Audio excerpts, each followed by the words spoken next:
Movie start होती है तो हमें ईयर 1964 दिखाया जाता है और हम इसी सॉन्ग में एक कपल को देखते हैं। सॉन्ग पर विजिटर आने लग गए थे, इससे ये जाहिर था कि यहाँ पर आना अलाउ है। इस कपल में लड़का जिसका नाम डेल जो अपनी गर्लफ्रेंड सू को शादी के लिए प्रपोज करता है। ये बात सुनकर वो लड़की काफी खुश हो जाती है और फिर डेल को वहाँ पर किसी की आवाज सुनाई देती है और वो जब इस आवाज को गौर से सुनता है इसे लगता है कि शायद कोई मुसीबत में है, लेकिन वहाँ पर कोई नहीं था जो मुसीबत में हो, बल्कि वो विक्टर क्रॉली था जो डैडी डैडी चला रहा था। इस आवाज के पीछे जाते हुए ढूंढते हैं कि ये कौन है। वहाँ पर उन्हें एक हंटर मिलता है और वो हंटर भी किसी की आवाज सुनकर वहाँ आया था और वो लोग आपस में अभी बातें कर ही रहे होते हैं। एक हैचिट आता है और उसका सर धड़ से अलग हो जाता है। ये देखकर डेल और सू डरते हुए तेजी से वहाँ से भागने लगते हैं, लेकिन विक्टर उन्हें भी पकड़ लेता है। पहले तो डेल को मारता है और बाद में बहुत बुरी तरह से सू को मारता है, उसकी बॉडी के कई हिस्से कर देता है। ये तीनों लोग विक्टर के पहले शिकार थे और वो रात विक्टर की सॉम्ब की पहली रात थी। इसके बाद हमें दिखाया जाता है कि 10 साल के बाद होने वाले क्रॉली मैस मर्डरिंग में सिर्फ एक ही सर्वाइवर बचा था और वो था एंड्रयू। एंड्रयू वहाँ पर इसलिए बच गया था कि उसने बोट में छुपकर अपनी जान बचा ली थी। अब अगर ये लास्ट सर्वाइवर था तो इसका मतलब ये था कि मैरीबेथ मर चुकी थी। एंड्रयू ने इस मैस मर्डरिंग पर एक किताब लिखी है जिसका नाम आई सर्वाइवर होता है। तब वो अपनी इस बुक को प्रमोट करने के लिए अपनी साबका बीवी सबरीना के शो में आता है। यहाँ पर हमें ये पता चलता है इस मैस मर्डरिंग में तकरीबन 40 के करीब लोग मर गए थे, लेकिन उन्हें विक्टर क्रॉली ने मारा था या नहीं ये बात साबित नहीं हुई थी, बल्कि इसके ऑपोजिट सब लोग एंड्रयू को ही कातिल समझ रहे थे और अभी तक समझे ही जा रहे थे। फिर हमें एक लड़की दिखाई देती है क्लो, जो अपने दोस्त के साथ मिलकर क्रॉली के मैस मर्डरिंग पर एक मूवी बनाना चाहती थी। वो सोचती थी मे बी एंड्रयू उनकी कोई हेल्प कर दे। ये सोचकर तीनों उसकी बुक साइनिंग में जाते हैं और काफी देर लाइन में खड़े होने के बाद इनकी बारी आती है। जैसे ही क्लो इस मूवी की बात करने लगती है, उसकी मैनेजर कैथलीन साइनिंग बंद करके उसे ले जाती है। क्लो का काम नहीं बनता, वो देखती रह जाती है। कैथलीन एंड्रयू को बताती है कि उन्हें एक बहुत बड़ी ऑफर मिली है, इसे इसी सॉन्प में जाकर इंटरव्यू करना है और इसके बदले में इसे बहुत सारे पैसे मिलेंगे। लेकिन एंड्रयू दोबारा इस सॉन्प में जाने के लिए तैयार नहीं होता और वो साफ इनकार कर देता है। तब कैथलीन इसे कहती है इस इंटरव्यू के इसे $1 मिलियन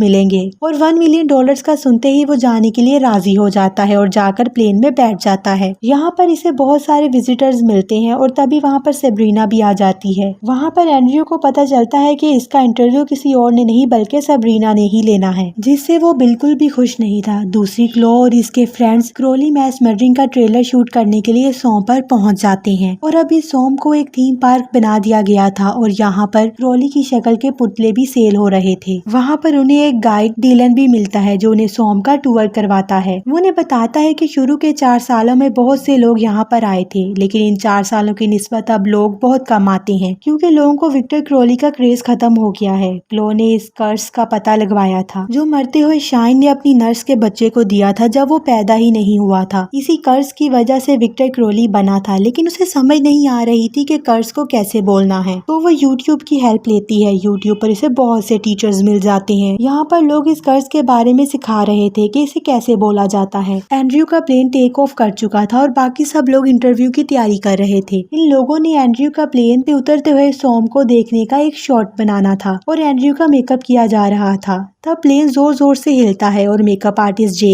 कहता है कि डरने की कोई बात नहीं है, प्लेन इतनी आसानी से क्रैश नहीं होते, बस इसका ये कहना होता है ये प्लेन क्रैश हो जाता है। प्लेन में बैठे हुए लोगों में जैज की बॉडी सीधा रोज के सामने आकर गिर जाती है और इसकी ऐसी हालत देखकर वो सब बुरी तरह से डर जाते हैं। अभी वो सिचुएशन को समझ ही नहीं पा रहे थे, उन्हें प्लेन क्रैश होने की आवाज सुनाई देती है। इनमें से डीलन और रोज प्लेन की तरफ भागती हैं, जबकि पीछे से एलेक्स क्लो को संभालता है। रोज का मोबाइल फोन वहीं पर गिर जाता है और इसमें क्रॉली के कर्स बोलने की वीडियो प्ले थी। दूसरी तरफ प्लेन क्रैश में केसी कुर्सी के नीचे फंस जाती है और ऑर्नस्टन इसे निकालने की बहुत कोशिश करता है, लेकिन इसका कोई फायदा नहीं होता। वो मदद के लिए पायलट कैबिन में जाता है और देखता है कि दोनों पायलट मर चुके हैं। इतनी देर में डीलन और रोज भी वहाँ पर पहुँच जाते हैं और वहाँ सब मिलकर केसी को निकालने की बहुत कोशिश करते हैं, लेकिन फिर भी कोई फायदा नहीं होता। आस्ता आस्ता वहाँ पर पानी भरना शुरू हो जाता है और वो पानी में डूब रही थी। डीलन कहता है कि वो कश्ती तक जाकर औजार ला सकता है जिससे वो चेयर को काट कर केसी को बचा लेंगे। वो सब प्लेन से बाहर आ जाते हैं और डीलन और एंड्रयू कश्ती पर जाने लगते हैं और उन्हें किसी की आवाज सुनाई देती है। एंड्रयू जो कि इस आवाज को पहचान लेता है और वो इन सबको प्लेन में वापस जाने के लिए बोलता है। डीलन प्लेन के अंदर जाना नहीं चाहता, तब एंड्रयू जबरदस्ती उसे अंदर ले जाकर डोर को लॉक कर लेता है। दूसरी तरफ क्लो और एलेक्स को भी वो आवाज सुनाई देती है और वो इसी आवाज की तरफ बढ़ती हैं। वो दोनों विक्टर क्रॉली के घर तक पहुंच जाती हैं जिसे पिछले पार्ट में आरपीजी से तबाह कर दिया गया था और इसके घर को नुमाइश की तरह बना दिया गया था, जहाँ पर क्रॉली के सारे औजार नुमाइश के लिए रख लिए गए थे, जिसमें इसका हैचेट भी था और बेल्ट सैंडर भी। इन दोनों को बाहर किसी की मूवमेंट महसूस होती है। एलेक्स चेक करता है और विक्टर क्रॉली जल्दी से आकर उसे पकड़ लेता है और एक हैमर से मार मार कर इसका बुरा हाल कर देता है और आखिर में इसका सर धड़ से अलग कर देता है। ये देखकर क्लो वहाँ से भाग जाती है और विक्टर क्रॉली हैचेट लेकर इसका पीछा करता है। किसी तरह भागते भागते वो प्लेन तक पहुँच जाती है, लेकिन विक्टर इसके अब बिल्कुल पीछे ही रहता है।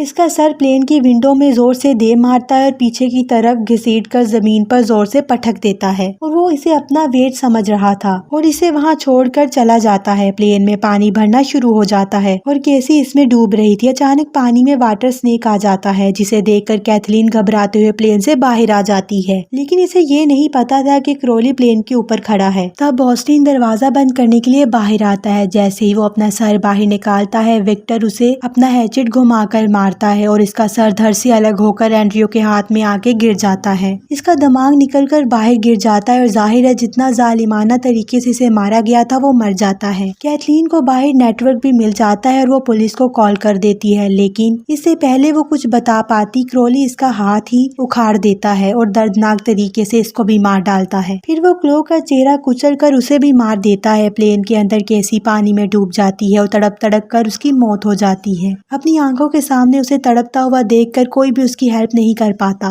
वहाँ पर सेब्रीना और एंड्रयू के दरमियान बहस शुरू हो जाती है। वो कहती है कि कैथलीन ने इसे झूठ बोला था, इसे इस इंटरव्यू के सिर्फ $50,000 मिलने हैं। तभी अचानक से कैथलीन की बॉडी प्लेन की विंडो पर आ गिरती है और इसके हाथ में मोबाइल था जो बज रहा था। रोज इससे मोबाइल लेती है, लेकिन जब तक वो मोबाइल लेती है तब तक कॉल कट जाती है, लेकिन वो दोबारा कॉल नहीं कर सकती थी क्योंकि इसके फोन को पासवर्ड लगा हुआ था। और तभी वहाँ पर क्रॉली आ जाता है। वो अपने बेल्ट सैंडर से प्लेन को काटना शुरू कर देता है। लकीली वो वायरिंग को चीर देता है, जिससे प्लेन की पावर ऑन हो जाती है। डायलन उन्हें कहता है अगर प्लेन में अभी भी पावर बाकी है तो इसके इंजन को ऑन कर सकते हैं और वो क्रॉली को टरबाइन में धक्का दे सकते हैं और वो कैबिन में जाकर इंजन ऑन करने की कोशिश करता है। दूसरी तरफ विक्टर क्रॉली प्लेन को काट कर अंदर घुस जाता है, लेकिन वहाँ पर उसे कोई नहीं मिलता क्योंकि यहाँ से प्लेन के अंदर पानी आ रहा था। वो सब इसी रास्ते से निकल कर भाग जाते हैं। एंड्रयू बाकी लोगों को भेजकर और डायलन को बचाने के लिए विक्टर क्रॉली को अपने पीछे लगा लेता है। सेब्रीना और रोज की लड़ाई हो जाती है और सेब्रीना इसे मोबाइल छीनकर वहाँ से भाग जाती है। इनकी आवाज सुनकर विक्टर वहाँ पहुँच जाता है, लेकिन रोज किसी तरह दरख्त पर चढ़कर अपनी जान बचा लेती है। सेब्रीना किसी तरह कश्ती तक पहुँच जाती है, लेकिन इसके पास इसकी की नहीं थी और वहाँ पर विक्टर क्रॉली भी पहुँच जाता है। जान बचाने के लिए वो छुप जाती है और तभी इसके हाथ में फोन बजने लगता है। वो जल्दी से फोन ऑफ करती है, लेकिन इसका कोई फायदा नहीं होता, अभी काफी देर हो चुकी थी। क्रॉली इसे पकड़कर मार डालता है। दूसरी तरफ डायलन प्लेन का इंजन स्टार्ट करने में कामयाब हो जाता है और तब तक एंड्रयू भी इसके पास पहुंच गया था। तभी वो रोज को अपनी तरफ आता हुआ देखते हैं, लेकिन इसके पीछे विक्टर क्रॉली भी था। वो रोज को पकड़ लेता है, इसे मारने के लिए अपना हैचेट उठाने लगता है। एंड्रयू को प्लेन के अंदर एक फ्लेयर गन मिल जाती है और इससे विक्टर को शूट कर देता है। तब रोज इसका हैचेट उठा लेती है और हैचेट से इसे मारने की कोशिश करती है। एंड्रयू फिर से फ्लेयर गन से शूट करता है, लेकिन इस बार इसका निशाना मिस हो जाता है। तब क्रॉली को मारने की बारी डायलन की आती है और वो सीधा टरबाइन में घुस जाता है। वहाँ पर डायलन को अपनी जान भी हाथ से धोना पड़ जाती है और इन दोनों के चीथड़े उड़ जाते हैं, लेकिन विक्टर क्रॉली जैसे मॉन्स्टर से इतनी आसानी से पीछा छूटने वाला नहीं था। तब हम देखते हैं कि ये सब कुछ कोई और भी देख रहा था और वो थी मैरीबेथ, जो अपनी शॉटगन को उठाकर इसको मारने के लिए बिल्कुल तैयार होती है और इसी के साथ ये मूवी खत्म हो जाती है।